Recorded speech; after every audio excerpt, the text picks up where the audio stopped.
All right, so I'm out here at Wild Ranch, like I mentioned earlier, and we're here for the Tactical Games Sniper Challenge. So this is a match that I got to help proof stages on last year, shooting with Nick Thayer, the owner of the Tactical Games. Had a lot of fun over at GTI, sort of an urban facility. But now we're out here in the Texas Hill Country. So very different environment. There's quite a bit more wind. On one of the stages we were setting up yesterday, there were 10-mile-an-hour winds, which for the distance people will be engaging, and the target size, it'll be a little tricky. So today, it's the day before the event, or 2 days before the event. We're gonna proof all the stages, we're gonna shoot them, we're gonna see if targets are too complex, too difficult, or if they're too easy, adjust things as best as we can, and make sure we can make the time hacks. There's a 5-minute power time on each stage. We have multiple targets we have to engage and find. These are all blind stages, so it's very good for a sniper match. So we have 3 stages here we're gonna shoot. And then we're gonna go shoot some more, and then we're gonna do the 5-mile movement, shooting some stages as well. And I'm shooting this lovely gun, and I can't wait to shoot it.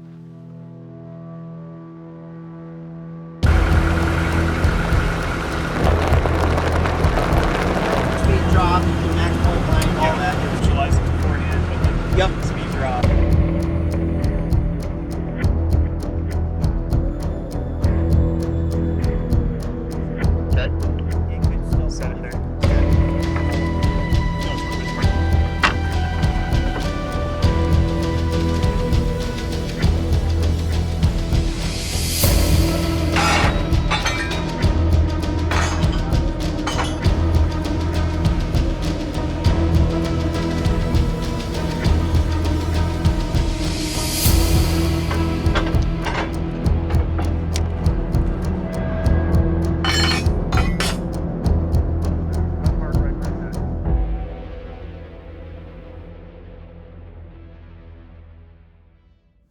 All right, so we are at Wild Ranch in Texas for the Tactical Games Sniper Challenge.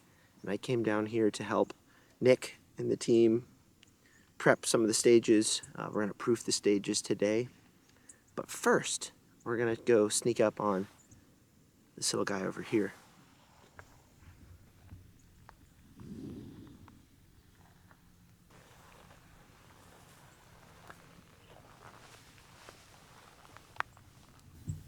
Oh my goodness, you are so precious.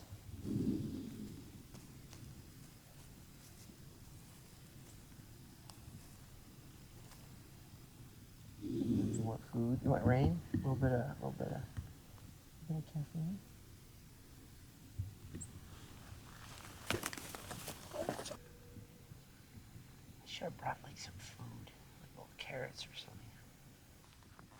A little bit of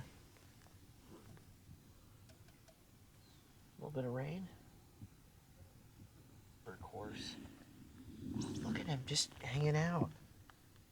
Do you think I can go sit next to him? I want to go sit next to him.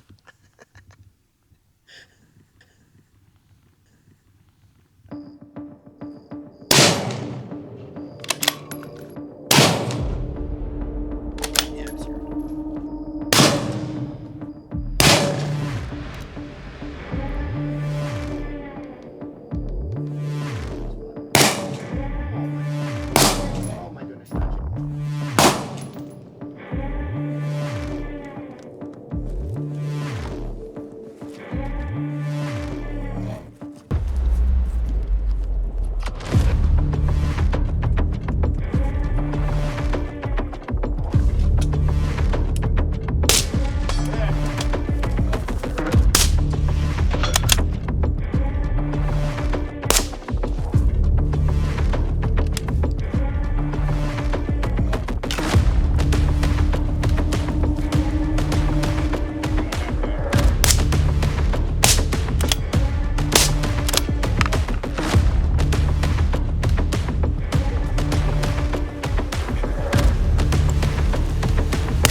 You are correct. Clear. I'm out of bullets. I I bagged up, but only getting one hit per yeah. Yeah. Needs to be 10 yards closer.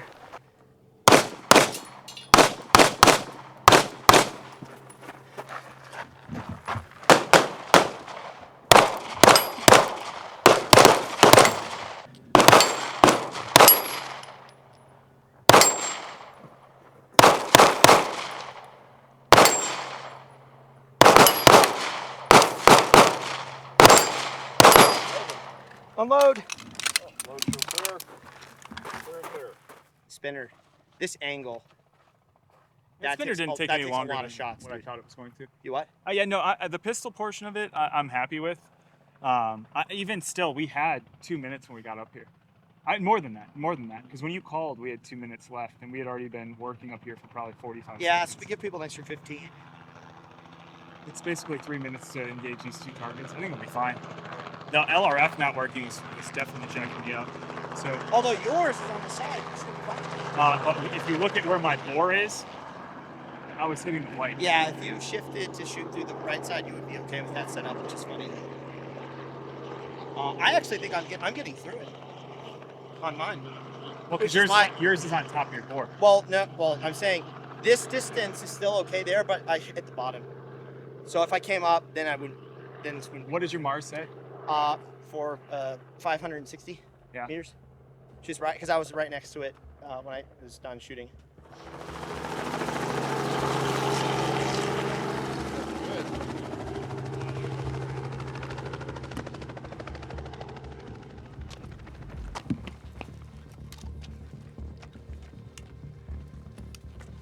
What's your target order going to be?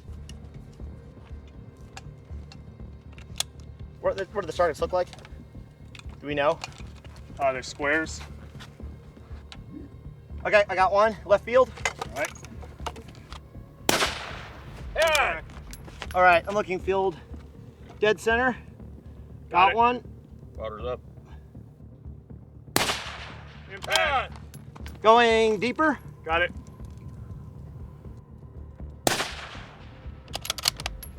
Left edge. No, far left. Come right, 1/2 mil.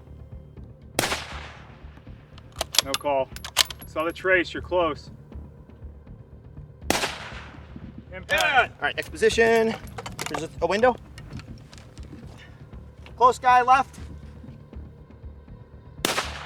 Yeah. Yeah, move to the next position. It's only 3 shots per position. Oh, You took too many last time. okay. I thought there were makeups. Oh, you're up. No, it's 9.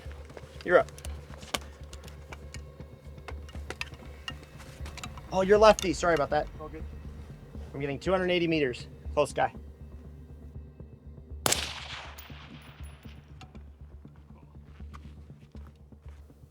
Hitting 375.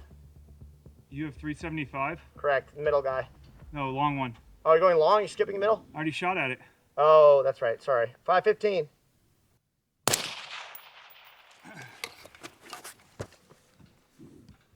That's time. I'm thinking 2 windows. Like we shoot same time, So 6 per shooter. For a total of 12 hits, how many points? so it'd be 2 per in 2 windows. No, it'd be the same thing. 1 shot per. I mean, I think allowing a makeup though, So we'll do 2 per target. So for 2 windows, unless you don't need that it. would be 12. Unless you, I would say if they hit first, they can move on. They don't have to. No, I think we can't. No. We'll take 2 shots at each, and a miss will be. If they miss, it's a miss. Do they get extra points if they hit? No. But if they don't hit it, it's a miss. So the only reason, so if they hit, so the only benefit to hitting first shot is they save time and can move on. Correct. Well, they can't move on. It'll be 2 impacts per target, so you'll get 2 shots at each target. Okay, that's max points you can make if you land 2 Yeah. on each. So that's 2 per window, shift window. So it's like basically go from high to low. Yep. That would be it, and then jump out, let the other guy jump in. The problem is I like having a spotter. Yeah. 'Cause we don't have a lot of stages that have that. Yeah. Although on this one, you don't really have to find targets that. If I'm on my glass over here and he's on his over here, I'm going to be spotting for him. Oh, you mean if you're on gun as well? Yeah. Yeah, that's true. You put both of them on there at the same time, there's a little bit of wobble in there, so they're going to have to work together to get the wobble That's true. out. That's right? true. So you got the teamwork, and they can spot each other through the glass. I mean, that's how you'd be doing it, right? Yeah. Have fun, nerds.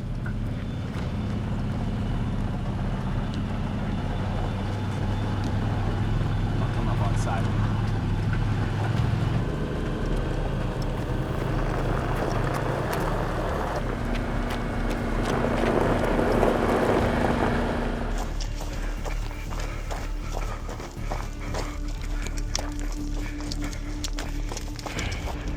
I go, you go? A very awkward position. Oh, that's hot. That's hot. Super hot. I'm just gonna shoot unsupported. How this works. Alright, then red target first. Red target. Red stripe, boy. Stripe. Close. I got Tree. Let's hit the guy on the tree. got him. No hold. No hold. All right, shift far left. Left. In the creek bed, I've got a full white silhouette that's plastered, firing.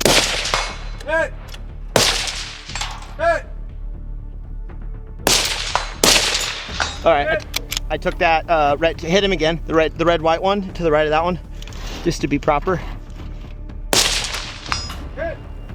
Here, We have the ones tree that. line through the tree. You mean the one in the crevasse? Over like through the tree right there. Through that tree line. Yep, I've got to get lower. Yep. Alright, let's go up the hill. Up the hill. I've got 268. I'm holding 1 mil. Yep. Oh, left edge. Was that left edge? Left edge.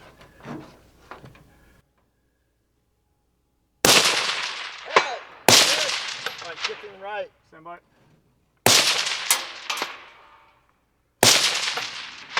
Impact. Move. I can't see it from here. You can't. Where's that other target at? On the cactus. You see it? Oh, it's the green leprechaun. Just to the right of it. Got it. Close. And yeah. Stop moving. Stop moving. Sorry. Stop moving. Okay. Should be all.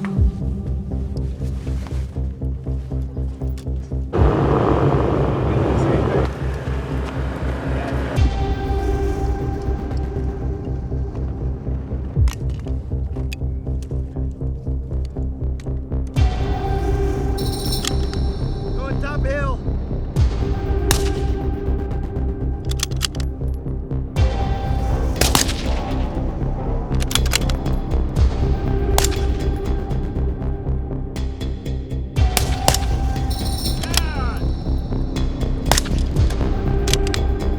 Shooting the one to the left of that one a little closer.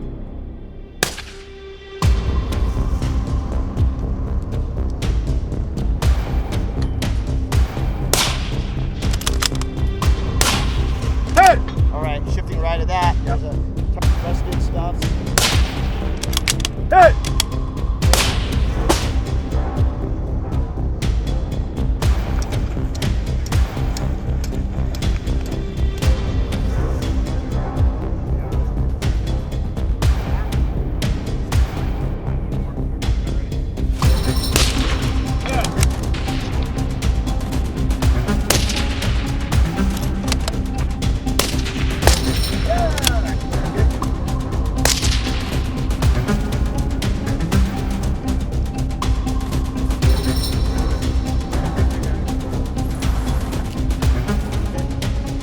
Very shy.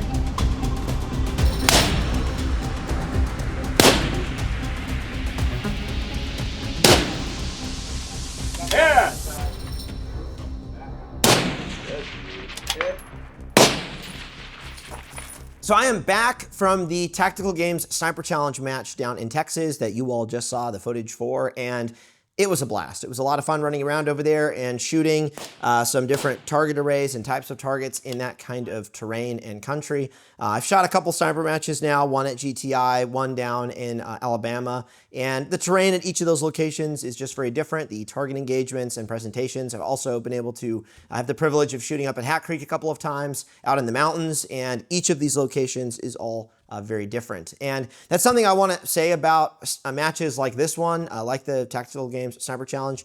If you are someone who likes to buy shooting equipment and you are watching this channel because you know I do a lot of gun stuff and I've done a lot of gun stuff for a long time, owning gear is very cool, very fun, especially cool stuff like sniper rifles or night vision. But when you have a purpose for that equipment that you can go and actually use that equipment for, owning the equipment is just a lot more fulfilling and it's a lot more interesting. If you own a handgun and a pistol belt and you actually go and shoot matches where you can like test how your equipment is set up, or if you have sniper gear and you go to shoot a PRS match or a sniper match, or if you have an AR and a pistol and you go to a PCSL match and shoot two gun, when you come back from it, you're like, hey, my gear actually worked. It did what it was supposed to do, and you feel a lot more confident in the equipment. Or you go have some problems, have some malfunctions, have some, your laser falls off or something. Thankfully, it didn't happen to me. And then you go, hey, I really need to tweak this and fix it and make things better. So that's where going to matches, I think, is really beneficial for folks, because it makes owning the equipment and the products that you go and spend your hard-earned money on just much more purposeful and much more meaningful. Now, for me, going to an event like this, there's a sort of a unique opportunity because I am a gear developer and I wouldn't say a gear designer. Developer is probably a better word because I work with other people who execute and make the thing happen. But I go out and I assess the product, or I talk to end users, and then I try to figure out in my brain the solution to the problem, whether it's some complex target issue or maybe an issue with nylon or equipment or how to carry a tripod. And then I try to think of a way to fix it, and then we start prototyping the product. And with the new company, that is basically all we're going to be doing. It is all product development of new products. We're not going to devote a ton of energy into like selling retail products and other things like that. It's going to be, hey, how do we go and develop and design new stuff and solve problems? And at this event, I had 5 products, 4 at least, I think we could say 5, that I was evaluating and testing, and that doesn't even count the products from other companies that I'm using, like the Envision Mars, just getting more time on that, or Night Force, this rifle, things like that. But I wanted to take you guys through some of the products that I was using because you all probably have a few questions, and give you a little bit of a sneak peek into what is coming for the new company. So let's get started. So first off, we have the rifle sling. So you guys know that we're developing a few different slings. I say developing, I mean, a sling is a sling. It's, not that complex, but I took the DMR-weight sling. We're gonna have 3 different weights at launch: a carbine, DMR, and a sniper type sling. I think we're gonna call it the heavy. This is a 1.5 inch pad that is quite thick, very padded, with a tweed sleeve. So it's very comfortable against the skin. And while the sniper sling, the heavy sling that we have, is designed for a rifle like this, or like a Barrett MRAD, or even a belt fed like a M240 or something, I wanted to take the smaller sling to kind of test it out and see, hey, can this DMR sling handle the weight of this rifle? And it did quite well. There were times where I just transitioned my rifle to carrying it, in other ways to relieve pressure off of just one shoulder, put pressure on both shoulders. But for all the times I was just using it as a sling, it worked super well, and I was very happy. I did tie it down directly to the rifle. I didn't want to rely on QD swivel points, and I wouldn't do that with a sniper rifle anyway, just because a sniper rifle is so heavy, and if you're jumping up and down, climbing up ladders, and then dropping onto the ground, I'm just afraid one of those QDs could pop out, and so I prefer to hard point my sling directly to the rifle, especially a rig as expensive as this one with electronics and scopes. So sling worked really well. We are using a Hypalon Hank rubberized pull tab, and this adds quite a bit more friction, at least I found from running around on the sling, so that it doesn't automatically open up if you do have it tightened down while you're rucking or moving or doing something. So when you're having a heavy rifle, having a pull tab with a lot of friction is also very helpful. The next thing is the belt. I'm not going to talk about the belt a whole lot. All I can say is this is definitely the most comfortable belt I've ever worn. I've worn this for full days doing things, and I never felt like I needed to take it off. There was no rubbing along where, you know, you have a little bit of a flesh that's starting to roll over onto the belt. There's none of that. It's just super comfortable, unlike some of the other belts that I've used in the, you know, forever ago, because this is a contoured belt. It is not a belt you lay flat and then you try to force around your waist. It has a couple other cool things going for it, but belt works super well. Still super impressed with that. I don't think there's much changes we have to make. It's kind of done. Now it's just a matter of getting it finessed and then tech packed, and then factories will quote us here in the States, and then we will make it. The product that was probably the most interesting in some ways was the tripod strap. So we've made quite a bit of updates to this product, including a way to tie off the legs so that they don't open.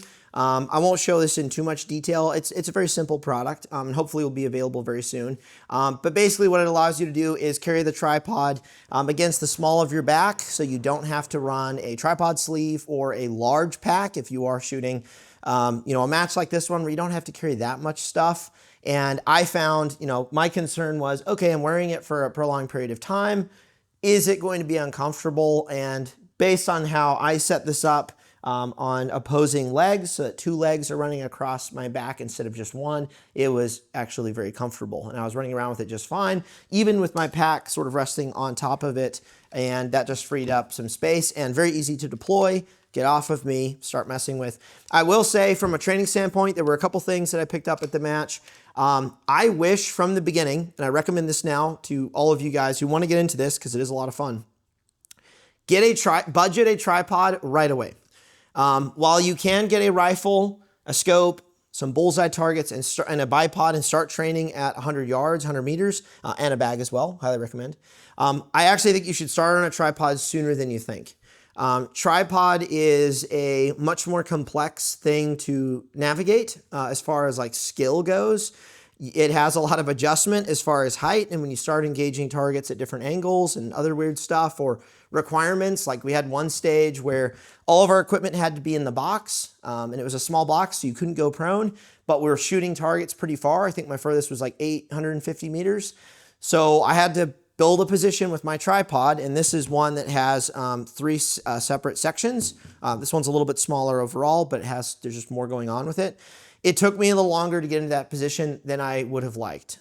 So I got into the position, I started shooting, one leg was a little loose, I had to tighten it back down, went back to shooting. Thankfully, cleared everything before time ran out, but I wish I had trained more on a tripod when I first started getting into this versus now having to catch up. I think tripod really goes with this stuff. Like if you're going to do this stuff anyway, get a tripod, start repping a tripod, build a standing position, figure out where your legs need to be for a double kneeling position, and then figure out where your legs need to be for a seated position. So I'm going to start doing that a lot more. I did mark off positions earlier that I started practicing.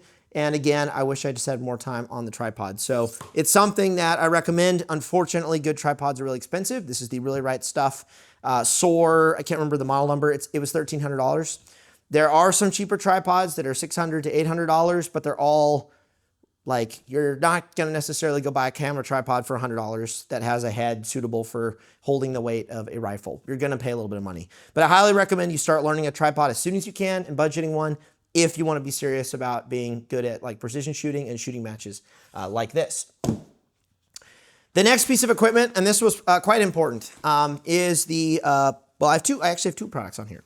I have a prototype placard equipment harness. We don't have a name for it yet. I'm just calling it the equipment harness is sort of the working title. But basically, it's a large kangaroo pocket in the front that allows me to run whatever I want. 3 7.62 mags, 3 5.56 mags, or in this case, a pair of binos, which is perfect for this match.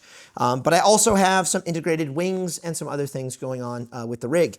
So in this case, my loadout was pretty, I say simple, it's actually kind of complex. I basically have all my ammunition, Kestrel, and binos on the front of my plate carrier. That allowed me to slim down my overall loadout for my backpack. So on one wing, I have one AICS magazine, 12-rounder. My Kestrel is in the front, which I did use a couple of times in between stages to kind of figure some things out. And then I have another AICS mag, a 12-round on the other wing. And on the front of this one, thanks to Alpin Design Works, this is his little sniper mag pouch. This is the small version. He also has a larger MRAD version, which a lot of guys in SOCOM are using. And he sent me these for our shoot a few weeks ago, and I threw one on here for my 10-rounder, and or 5-rounder, I think is, no, it was a 10-rounder on here. And so I can run 3 mags on here. Super comfortable. It's out of the way. It also allows me to still shoot prone and have additional magazines because we had stages that allowed us to shoot unlimited bullets. We didn't have to, only 10 shots. There were a couple stages like that. And so I like having the ammunition ready instead of like, oh, I need to get off the gun, go to my pack. Like I can actually stay kind of on the gun, grab my mag, throw it in there, and keep shooting. So that was pretty cool. The binos in the front, I actually have a prototype. We were playing with a stiffened insert that goes inside of the kangaroo pouch to protect the binos a little bit, but also maintain a form factor that allows me to shelve the binos real fast when I'm done. And that worked super well. I don't know if that'll be a product we offer. It might be. You'll see there's no flap, and some guys would probably like that for dusty environments. But me being able to just pull these out real quick, spot a thing, stow them real quick, get back on the rifle was money. The next thing that's on this carrier, this is a Spiritus overt carrier, is we are currently experimenting with contoured cummerbunds. So I have an opinion and a theory, a hypothesis, as you could call it, that plate carriers are poorly designed right now, or they could at least be designed better. The human body is not shaped like a square. You've got like shoulder blades, and you've got like your beer belly, and you have like things going on that do not reflect a square unless you're Elon Musk. And plates themselves are also not square either. They're kind of like rounded and weird. And depending on your body type, typically on a plate carrier, your plates will sit sort of cattywampus. Either the rear plate, this one, will be higher than the front plate, or the front plate will be higher than the rear plate. And some of that is due to improper plate carrier fitment, improper fitment of the shoulder straps, or the even height of the cummerbund in relation to the rear bag connecting to the front. One thing we are experimenting with right now is sort of embracing the whole idea that the rear plate will be higher than the front plate, or vice versa, and instead working on a cummerbund that actually contours to the front of the plate carrier instead of forcing a straight line that doesn't really work and is really uncomfortable. So this cummerbund actually has some contour in the rear before it turns into the 2 bands of elastic.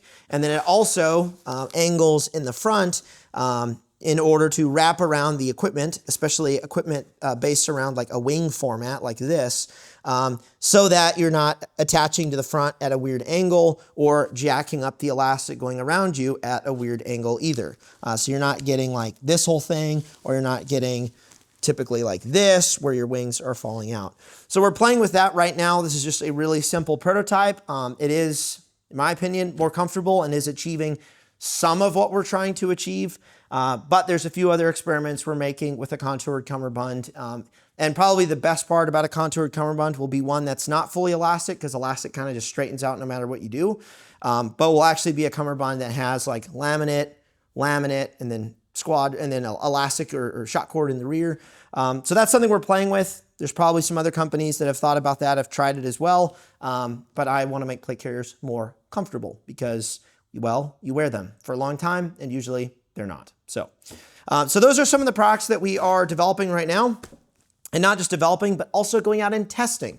This is something that's really important to me with the new company is, as much as I could just run around on a range by myself, go to Can-Am or something, and that is really useful. One thing that I really want to do with the new company is have a pretty decent budget for sending people to places to test the equipment at matches like the TTG Sniper Challenge, or like some of the other large sniper matches, or work directly with people and potentially with some compensation as well, so that they can test the equipment at different military schools, at different locations, and then give us the feedback that we need to make the best product possible, because that is our goal. Our goal is not to make the most budget-friendly, the most like, oh, we just have to make a product for people to buy. It's like, no, we want to make true solutions to problems that we are either finding in our own training, and we do shoot and train a good amount, myself, Brantley, and some of the other guys, and some of the guys that we're working with, but also looking at some of the requests that you all and some of the different organizations have had to us even already, and see if we can fix those problems for them and make some truly compelling and interesting products. And as far as that goes, the company should be launching in about a month-ish, November timeframe. I will have another video very soon giving you an update on what the new business kind of is and how we're launching it. And I'll show you guys kind of a tour of how we're being scrappy and then we'll launch the company, and there will be a few products available. So I hope you guys were able to I hope this video was interesting to those of you who are interested in getting into precision shooting. You're getting into, you know, another discipline within shooting because you already own a handgun, you already own an AR-15. You're looking at buying some sort of sniper rifle. You don't have to buy anything this crazy, like I'm just telling you right now. I just like owning something this crazy, but you don't have to do that. But I hope this video was helpful, interesting, and I will see you guys in the next one.